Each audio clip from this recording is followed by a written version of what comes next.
The desert sun beat down mercilessly as Trace stumbled through the canyon, his shirt soaked with blood and sweat.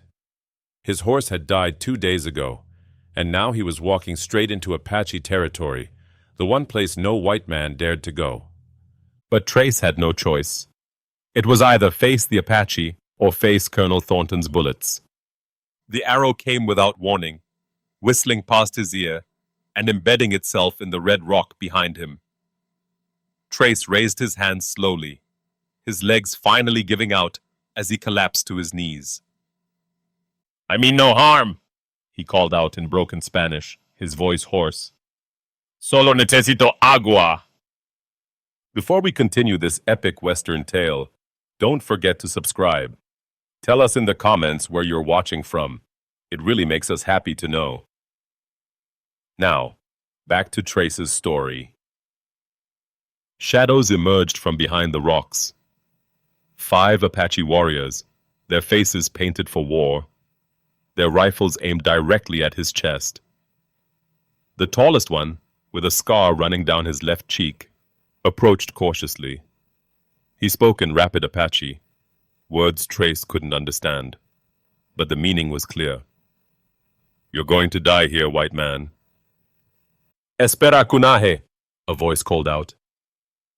A young woman stepped forward, and despite his fading vision, Trace could see she was unlike anyone he'd ever encountered. She wore deerskin decorated with turquoise beads, her long black hair braided with feathers. Her dark eyes studied him with curiosity rather than hatred. "Está herido," she said to the warriors. "He's wounded." "He's not a soldier." "Izusa, vuelve al campamento," the scarred warrior commanded. "This is not your concern." But Izusa didn't move. She knelt beside Trace, examining the bullet wound in his shoulder. Her fingers were gentle but firm as she pressed against the injury, making him wince. "This is fresh," she said in surprisingly good Spanish. "Who shot you?" "Soldados." "Colonel Thornton," Trace managed to say before darkness began to creep into his vision. "I wouldn't do what he asked." The last thing he remembered was Izusa's voice arguing passionately with the warriors, and then strong hands lifting him from the ground. When Trace woke, he was lying on soft furs inside a wickiup. The air smelled of sage and smoke. His shoulder had been bandaged with herbs that stung, but seemed to be working. An older woman sat nearby, grinding something in a stone bowl, watching him with cautious eyes. "Agua," he croaked. She didn't respond, just continued her work. But moments later, Izusa entered, carrying a water bladder. She helped him sit up and brought the water to his lips. "Slowly," she warned. "You've been unconscious for a day." Trace drank gratefully, then looked around. "Why did you help me?" "Your warriors wanted me dead." "My father, Cielo Rojo, is the chief. He makes the decisions, not Kunaje," Izusa replied, sitting cross-legged beside him. "But you need to tell us the truth. Why is the army hunting you?" Trace leaned back against the wooden frame, measuring his words carefully. 3 weeks ago, Colonel Thornton came to my ranch. Said he needed scouts to find Apache camps. Said there was gold in these territories and the Apache needed to be removed. Izusa's expression hardened. "And?" "I told him to go to hell," Trace said simply. "I fought with the cavalry once, years ago. I've seen what they do. I won't be part of it again." He met her eyes. "Thornton didn't like that answer. Said I was a traitor. His men shot me when I tried to leave." "So you ran into Apache territory?" "That's either very brave or very stupid." "Probably both," Trace admitted with a weak smile. "But I figured you'd either kill me quick or maybe you'd understand." Before Izusa could respond, the Wikiup's entrance flap opened. A tall, imposing man entered, clearly the chief. His presence filled the small space. His hair was streaked with gray. His face weathered like ancient stone, but his eyes were sharp and calculating. Izusa tells me you refuse to scout against us, Cielo Rojo said in perfect Spanish, his deep voice resonating through the space. She also tells me you know about Colonel Thornton's plans. Trace struggled to sit up straighter, showing respect despite his weakness. Yes, sir. Thornton's coming. He's got at least 50 men, maybe more, and he won't stop until he gets what he wants. Cielo Rojo studied him for a long moment. Why should I trust the word of a white man? Because in 2 days you'll see I'm telling the truth, Trace replied. And by then, it might be too late to prepare. The chief's jaw tightened. He looked at his daughter, then back at Trace. Finally, he spoke. You will stay here until you can walk. If you try to escape, Kunahe has permission to kill you, if you betray us. He let the threat hang in the air. I understand, Trace said. As Cielo Rojo left, Izusa remained behind. You should rest now. Tomorrow, if you're stronger, my father will want to hear everything you know about Thornton's plans. Izusa! Trace called as she turned to leave. Thank you for speaking up for me. She paused at the entrance, looking back over her shoulder. Don't thank me yet, Trace. Surviving is the easy part. Living with the choices we make, that's harder. And with that mysterious statement, she disappeared into the fading light, leaving Trace to wonder what exactly he'd gotten himself into, and whether he'd live long enough to find out. 3 days had passed since Trace arrived at the Apache camp, and his strength was returning. The herbs Izusa's mother used had worked miracles on his wound, though his shoulder still ached when he moved too quickly. He sat outside the wickiup, watching the camp come alive with the morning sun. Children ran between the dwellings, their laughter cutting through the cool desert air. Women prepared food over fires, while men sharpened weapons and checked their horses. It was peaceful, a word Trace never thought he'd use to describe an Apache village. But peace, he knew, was about to shatter. You look troubled, Izusa said, appearing beside him with a wooden bowl of cornmeal mush. She'd been bringing him food twice a day, and each time they talked a little longer.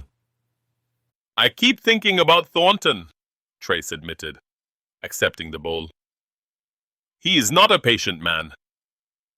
If I were him, I'd already be planning my attack. My father has doubled the scouts, Izusa said, sitting beside him on a flat rock. If soldiers come, we'll know. It won't be enough. Trace set down the bowl, his appetite gone. Thornton doesn't fight fair. He'll wait until night, or he'll use some trick. He always does. Izusa studied his face. You know this man well. Too well. Trace picked up a stick and began drawing in the dirt, a rough map of the surrounding terrain.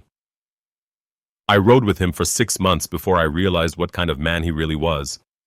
He doesn't see people, Izusa. He sees obstacles or tools. And your people, you're just obstacles standing between him and that gold. Before Izusa could respond, a commotion erupted at the camp's edge. Warriors were shouting, and Trace's blood ran cold as he recognized the sound of approaching horses. Many horses. They're here, he said, standing quickly despite the pain in his shoulder. Cielo Rojo emerged from his wickiup, his face set in stone.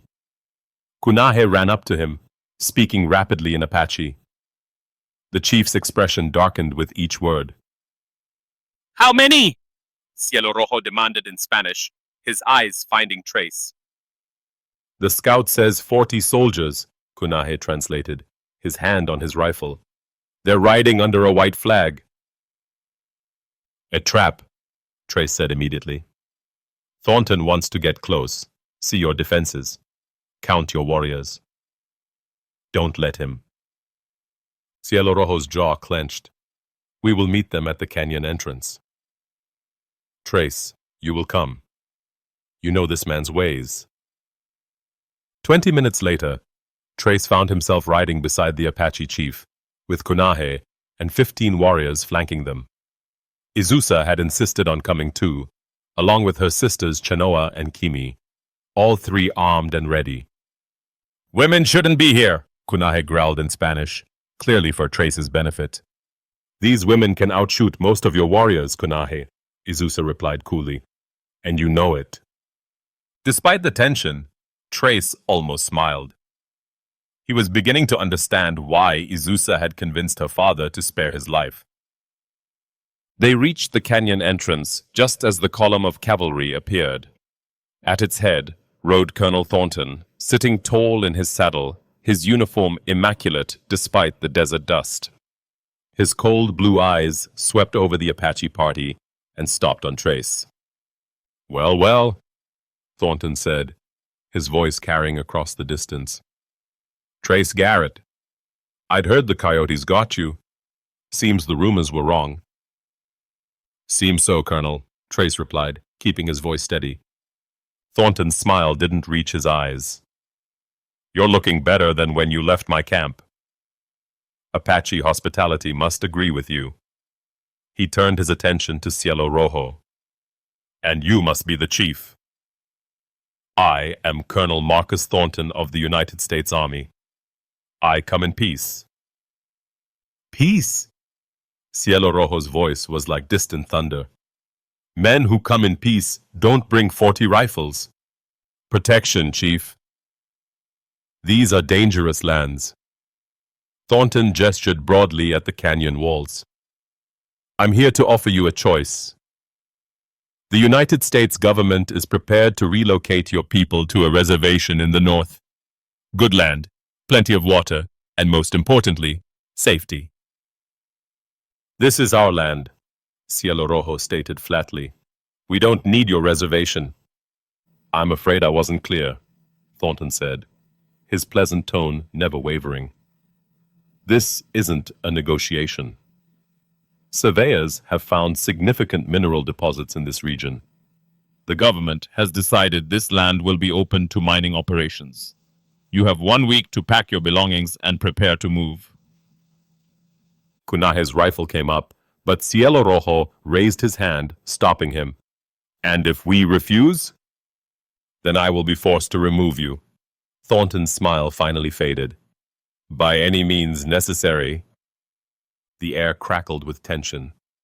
Trace could see Thornton's men shifting in their saddles, hands moving toward their weapons. One wrong word, one sudden movement, and this canyon would turn into a bloodbath. You have your answer, Colonel, Cielo Rojo said.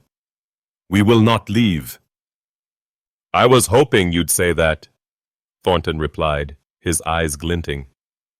Makes what comes next so much easier to justify. He yanked his reins, turning his horse. 1 week, Chief. After that, any Apache found in this territory will be considered hostile. And we all know what happens to hostiles. As the cavalry column wheeled around and disappeared into the desert heat, Trace felt Izusa move closer to his horse. He's going to attack before the week is up, isn't he? She asked quietly. Probably tomorrow night, Trace confirmed. That speech was just theater. He wanted to see how many warriors you have, where your camp is positioned, how quickly you can mobilize. He looked at Cielo Rojo. He's already won in his mind. Now he's just counting the cost. The chief's face was grim as they rode back toward camp. Then we must make that cost higher than he's willing to pay. Father, Izusa spoke up. Trace knows how the army fights. He can help us. Kunahe sneered. You would trust a white man to defend us? He's probably already planning to betray us to his former commander. If I wanted to betray you, I would have done it 3 days ago, Trace shot back. I could have signaled Thornton just now, but I didn't. And you know why? Because I'm tired of seeing innocent people murdered for gold that's not even theirs to take. Cielo Rojo held up his hand for silence. Tonight, we hold council. Trace, You will tell us everything you know about how the army fights, every tactic, every weakness. His dark eyes bore into Trace's. And if you truly wish to help us, you will do more than talk. You will fight beside us. I will, Trace said without hesitation. As they rode back into camp, children stopped playing to stare at the grim-faced warriors. The women ceased their work, reading the danger in their husbands' eyes. Word spread quickly. War was coming. That evening, as the sun painted the canyon walls blood red, Trace sat in Cielo Rojo's wickiup with the chief, his 3 daughters, Cunaje, and the tribe's senior warriors. A fire crackled in the center, casting dancing shadows on their faces.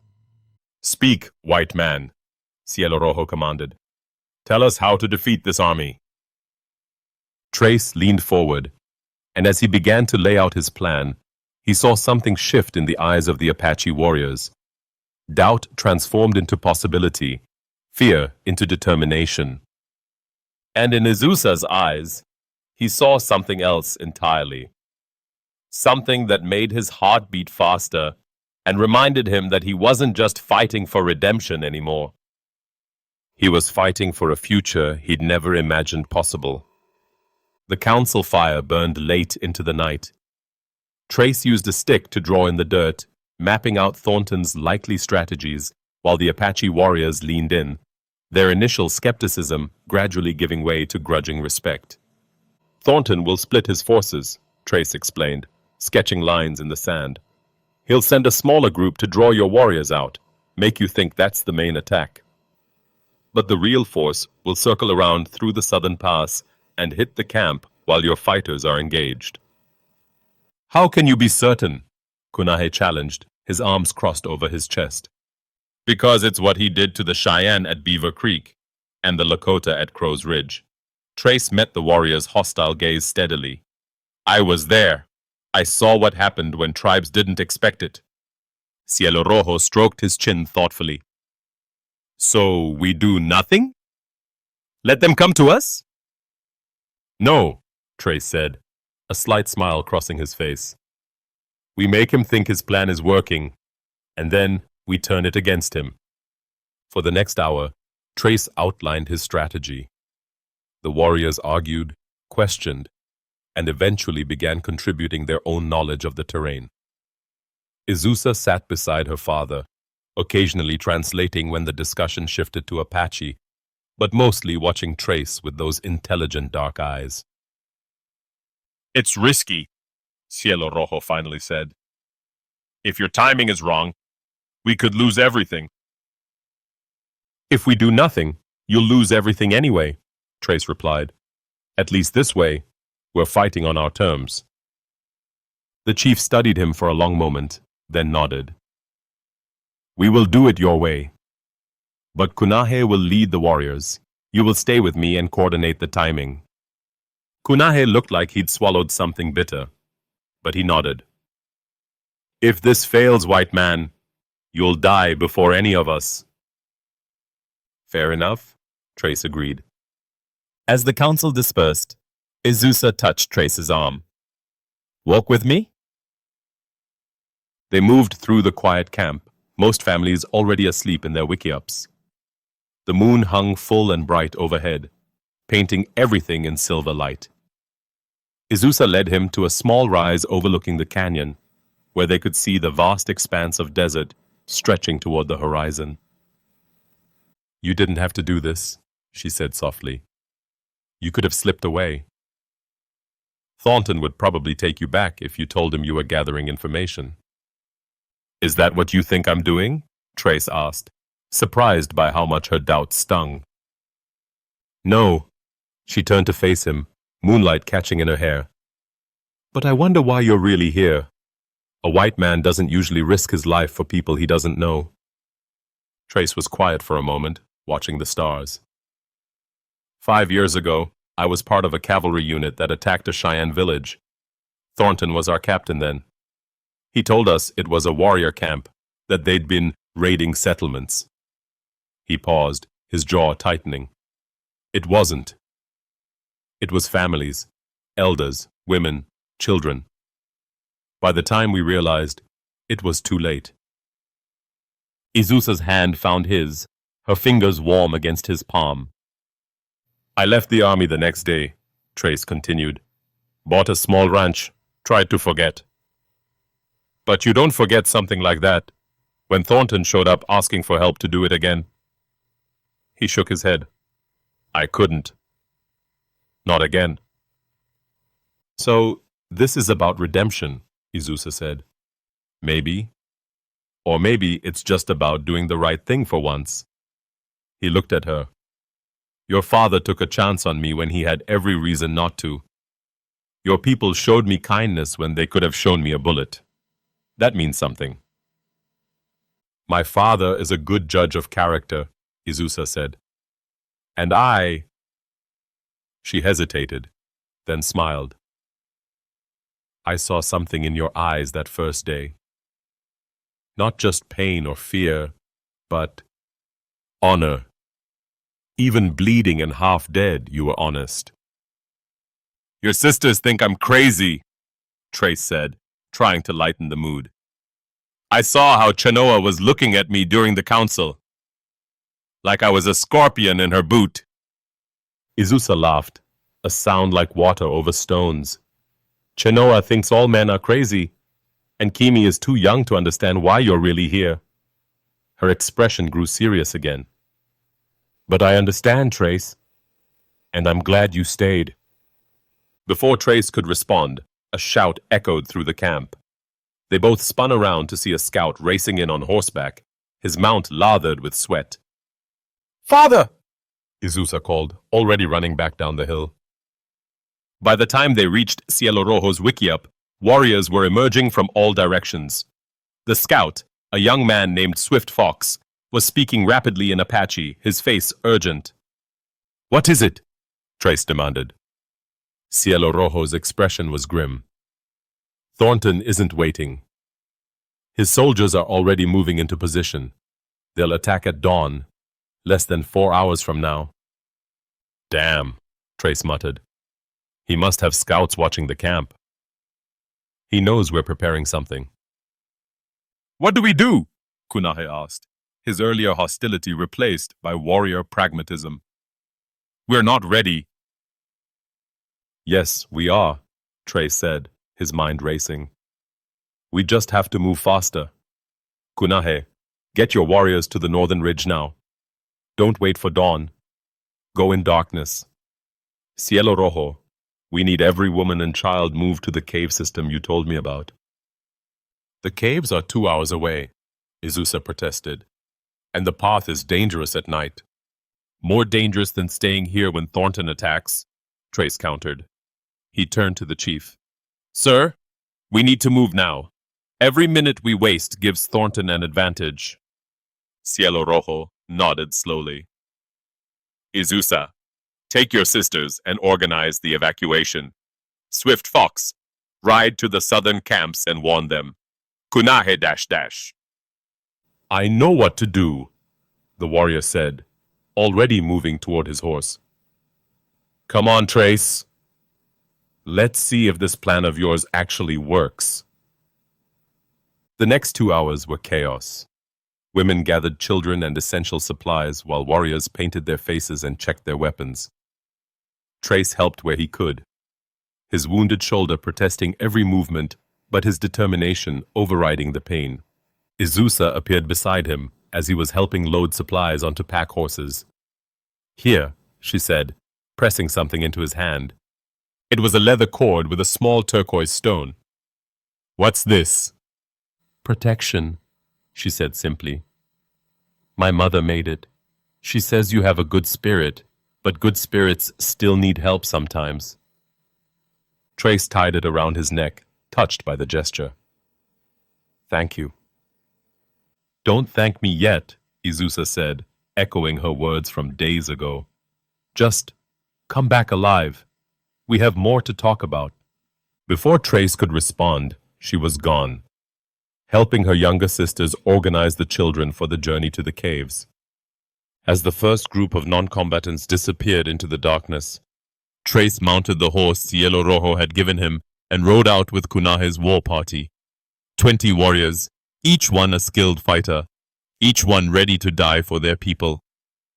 The northern ridge was exactly where Trace remembered, a perfect ambush position overlooking the trail Thornton would use.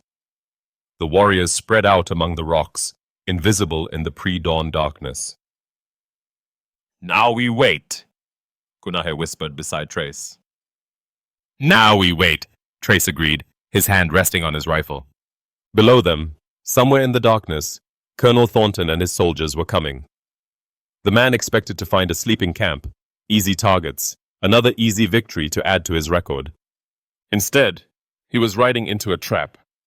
Trace felt the turquoise stone against his chest and thought of Izusa's dark eyes, her quiet strength, her belief that he could help save her people. He wouldn't let her down. As the eastern sky began to lighten with the first hint of dawn, Trace heard it. The distant sound of horses, the jingle of cavalry equipment, the low voices of confident soldiers who thought they were the hunters. Beside him, Cunaje smiled grimly. "They're coming." "Let them come," Trace whispered back. The first rays of sunlight painted the canyon walls crimson as Colonel Thornton's cavalry moved through the narrow pass.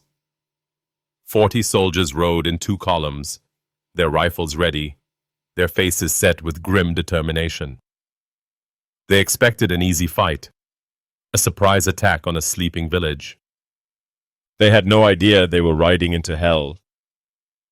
Trace lay flat against the rocks, watching through a gap as the soldiers passed below. Beside him, Cunaje held up his hand, fingers spread, the signal to wait. Every Apache warrior along the ridge was invisible, patient as the stones themselves.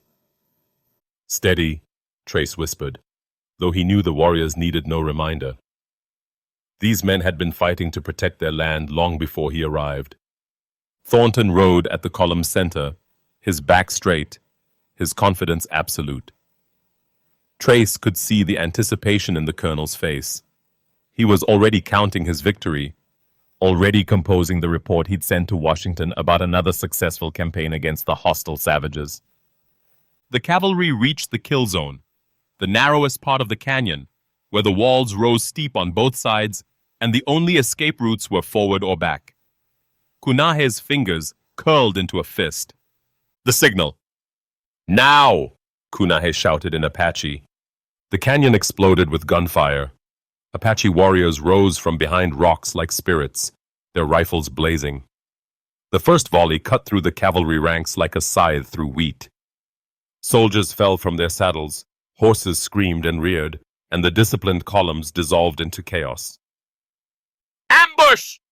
Thornton roared, fighting to control his panicking horse. "Return fire!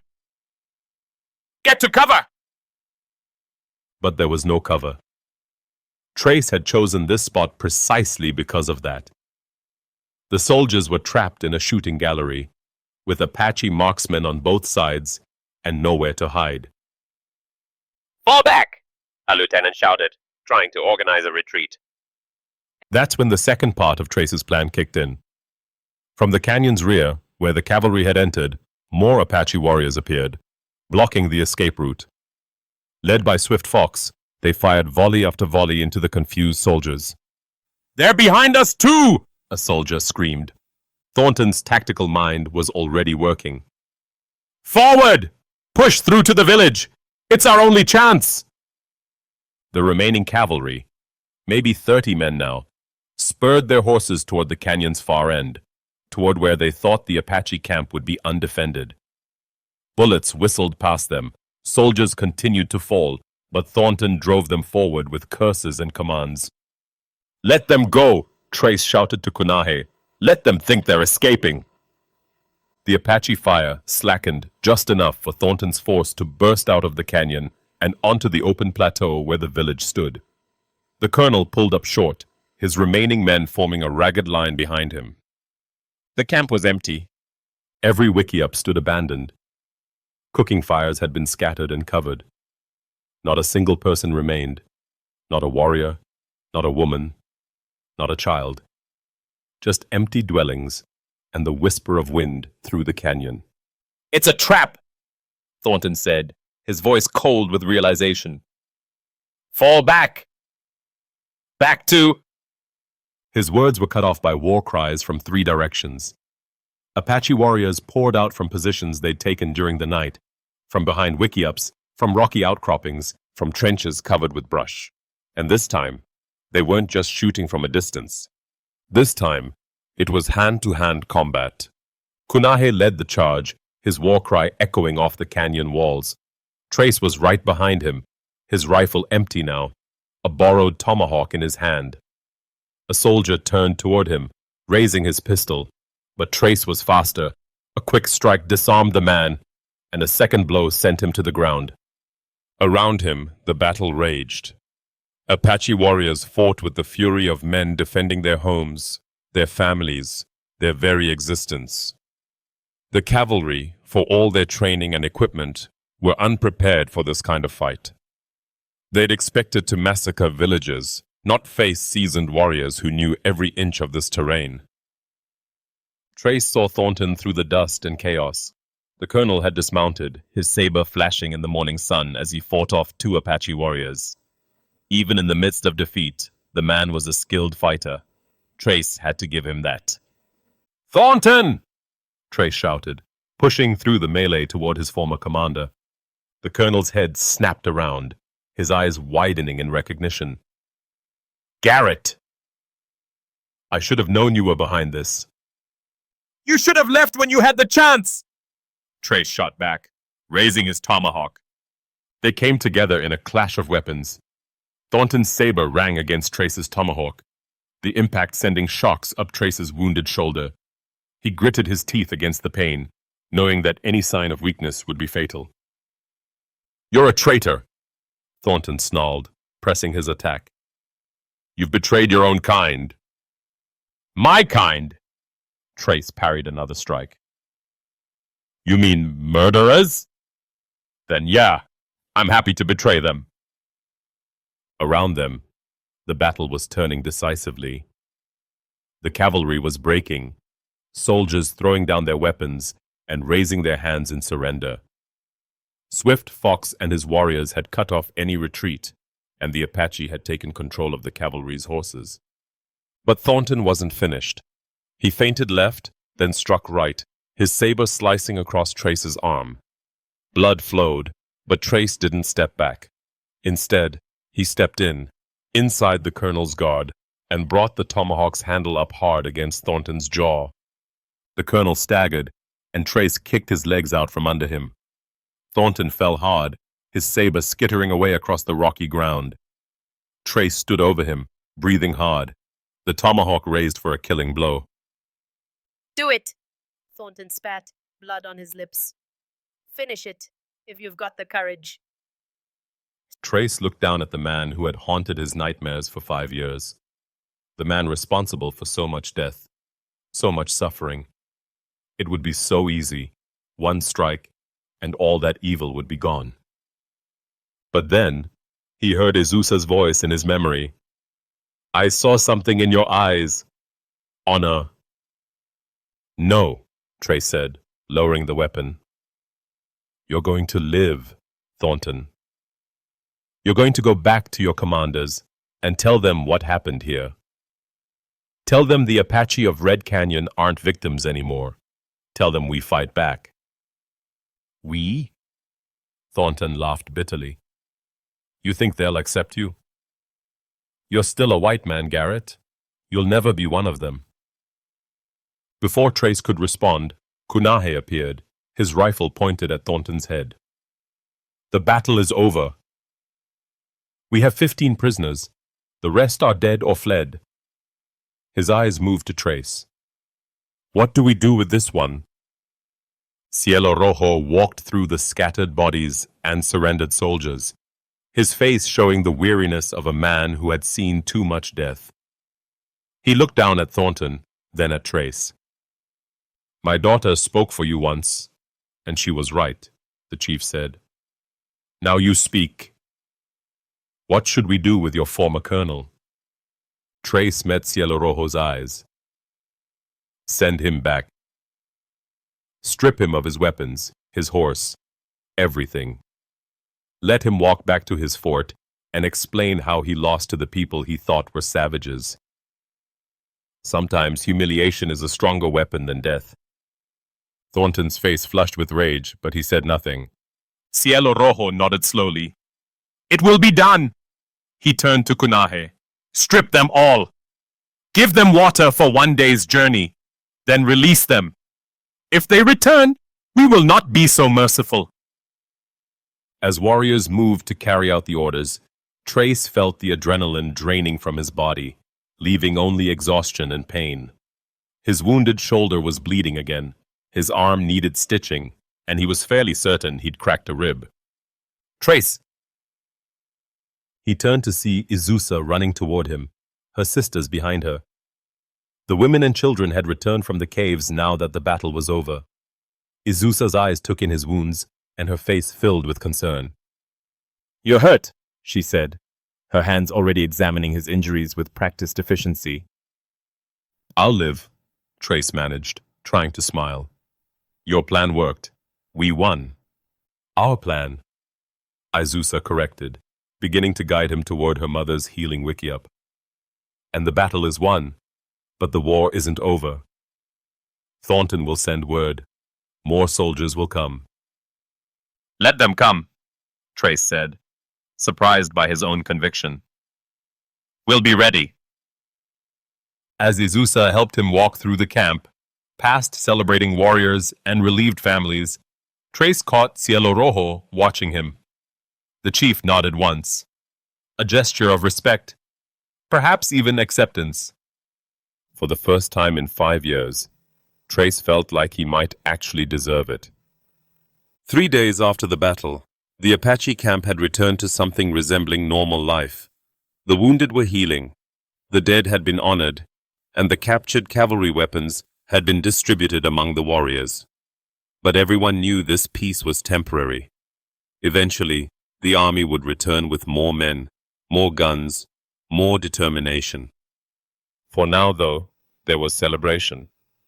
Trace sat outside Izusa's mother's wickiup, his shoulder properly bandaged and his ribs wrapped tight. The pain had dulled to a manageable ache, and he could move without feeling like he'd been trampled by a horse. Around him, the camp was alive with music, drums beating rhythmically, while singers chanted ancient songs of victory. You should be resting, Izusa said, emerging from the wickiup with fresh bandages. I've been resting for 3 days, Trace protested. If I rest any more, I'll forget how to walk. She smiled, something she'd been doing more often since the battle. My mother says you heal quickly. She thinks you have strong medicine. Your mother's herbs have strong medicine, Trace corrected. I'm just stubborn. Izusa sat beside him, close enough that their shoulders almost touched. My father wants to speak with you tonight, after the feast. Something in her tone made Trace look at her carefully. Should I be worried? No, she said, but her eyes wouldn't meet his. He wants to honor you for what you did. Before Trace could ask more, Chenoa appeared, her arms crossed, and her expression skeptical as always. The white man still here? I thought he'd run back to his own people by now. Chenoa, Izusa warned. What? I'm just saying what everyone's thinking. Chenoa looked at Trace directly. You fought well, I'll give you that. But you're still an outsider. Father may trust you, but that doesn't mean the rest of us do. Chenoa! This time it was Kimi, the youngest sister, who spoke up. Unlike Chenoa, she'd been fascinated by Trace since the battle, asking him endless questions about the outside world. You're being rude. I'm being honest, Chenoa shot back. There's a difference. Trace held up his hand. She's right to be cautious. I am an outsider, but I'm an outsider who's not going anywhere. Chenoa's eyes narrowed. What does that mean? It means, Trace said carefully, that I've spent 5 years trying to run from who I was, trying to forget, trying to start over. But you can't outrun your past. You can only decide what you do next. He looked at Izusa, then back at Chenoa. Your people gave me a chance to do something right. I'm not walking away from that. For a moment, Chenoa's hard expression softened slightly. Then she shook her head. We'll see how you feel when the next cavalry unit shows up. She turned and walked away, Kimmy trailing behind her after giving Trace an encouraging smile. Don't mind Chenoa, Izusa said quietly. She lost someone in a cavalry raid 2 years ago. She has reasons to be bitter. I don't blame her, Trace replied. I've given her people plenty of reasons not to trust mine. That evening, as the sun set and painted the canyon walls in shades of gold and crimson, the entire tribe gathered for the victory feast. Fires blazed, meat roasted, and the air filled with the sound of laughter and celebration. Children ran between the adults, playing games, while the warriors recounted their parts in the battle, each telling growing slightly more dramatic with each retelling. Trace sat among them, no longer the outsider, but not quite one of them either. He existed in that strange space between worlds, belonging fully to neither, but connected to both. As the feast reached its height, Cielo Rojo stood. The crowd quieted immediately, all eyes turning to their chief. 3 moons ago, Cielo Rojo began, his voice carrying across the gathering. A stranger came to us. Wounded, hunted, many wanted him dead. He paused, letting his gaze sweep across the faces of his people. My daughter Izusa spoke for him. She saw something the rest of us did not, or perhaps would not. Trace felt heat rising to his face as everyone turned to look at him. This stranger brought us warning of attack. He shared knowledge of our enemy. And when battle came, he fought beside us, bled beside us, as if our cause was his own. Cielo Rojo's expression grew solemn. Because of him, our children are safe. Our homes stand. Our people live. The chief gestured, and Trace found himself being pulled to his feet by Kunahe, who no longer looked at him with quite so much hostility. For this service, Cielo Rojo continued, I offer you a great honor. You may choose one of my daughters to be your wife. Chenoa is a fierce warrior and skilled hunter. Kimi is young but clever, with knowledge of healing herbs. And Izusa, he looked at his eldest daughter with obvious pride. Izusa has the wisdom of the elders and the courage of the young. Any of them would make a strong wife. The crowd murmured with approval, but Trace felt his stomach drop. He looked at Izusa, whose face had gone carefully blank. Though he could see the tension in her shoulders, the way her hands had clenched into fists. This was the moment he'd been dreading and hoping for in equal measure. Chief Cielo Rojo, Trace said, his voice steady despite his racing heart. Your offer honors me more than I can say. Your daughters are remarkable women, each one. He paused, choosing his words carefully. But I can't accept. Shocked silence fell over the gathering. Cielo Rojo's expression hardened. You refuse my gift? No, sir. I refuse the choice. Trace took a breath. Where I come from, a woman isn't a prize to be given away. She's a person with her own mind, her own heart, her own choice. He looked directly at Izusa now. If any of your daughters wanted to be with me, that should be her decision, not mine, and not yours. The silence stretched. Trace could feel Kunahe's hand tighten on his shoulder, could sense the warriors shifting uncomfortably. He'd just rejected the chief's offer in front of the entire tribe. There was a good chance this would end with him being banished, or worse. Then Cielo Rojo did something unexpected. He laughed. It started as a low chuckle and grew into a full, booming laugh that echoed off the canyon walls. The tribe looked at their chief in confusion, but slowly, others began to laugh too, not at Trace, but with genuine amusement. You see, Cielo Rojo said to his people, this is why Izusa spoke for him. He has the courage to speak truth, even when it costs him. The chief's expression grew serious again as he looked at Trace. You are right. The choice should be theirs. So, daughters, what do you say? Kimi spoke first, grinning.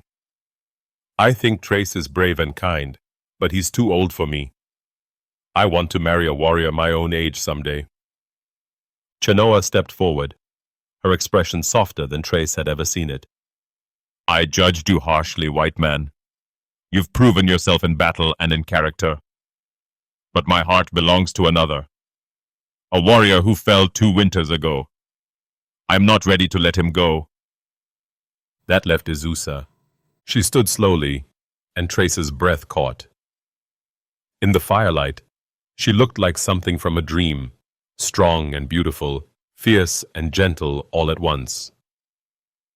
I spoke for you that first day, Izusa said, her voice clear and steady, because I saw something in you. Not just honor or courage, but possibility. She stepped closer until they were face to face. You're right that the choice should be mine. And I choose you, Trace Garrett, if you'll have me. Trace felt like all the air had been knocked from his lungs. Izusa, are you sure? I'm still an outsider. Your people may accept me now, but... My people will follow where I lead, Izusa interrupted, a smile playing at her lips. And I choose to lead beside you. If you're brave enough to follow. I think, Trace said, his own smile breaking through, I can manage that. The camp erupted in cheers and whoops. Warriors pounded their rifles against the ground in approval, while women ululated in celebration. Even Chenoa was smiling, though she quickly hid it when she caught Trace looking. Cielo Rojo placed a hand on Trace's shoulder. You will be my son now. The tribe's battles are your battles. Our victories are your victories. And our defeats? Trace asked. We face those together too, the chief replied. As the celebration continued around them, Izusa took Trace's hand and led him away from the crowd, up to the same rise where they'd talked the night before the battle. The moon was rising, full and bright, casting silver light across the desert. Are you sure about this? Trace asked quietly. Once the army regroups, they'll come back. Life with me won't be easy. Life is never easy, Izusa replied, leaning against him. But it's better when you face it with someone who understands. She looked up at him. You fought for us when you had no reason to. You risked everything for people who weren't your own. That tells me everything I need to know about who you are. I'm still figuring that out myself, Trace admitted. Then we'll figure it out together, Izusa said simply. They stood there for a long time, watching the stars wheel overhead, listening to the celebration below. Two people from different worlds, bound together by choice and circumstance, facing an uncertain future with nothing but hope and determination. Behind them, the camp sang victory songs into the night. Tomorrow would bring new challenges. The army would return eventually, and the fight for Red Canyon was far from over. But tonight, in this moment, there was peace. There was joy. There was the possibility of something neither Trace nor Izusa had expected to find. There was home, and sometimes that was more than enough.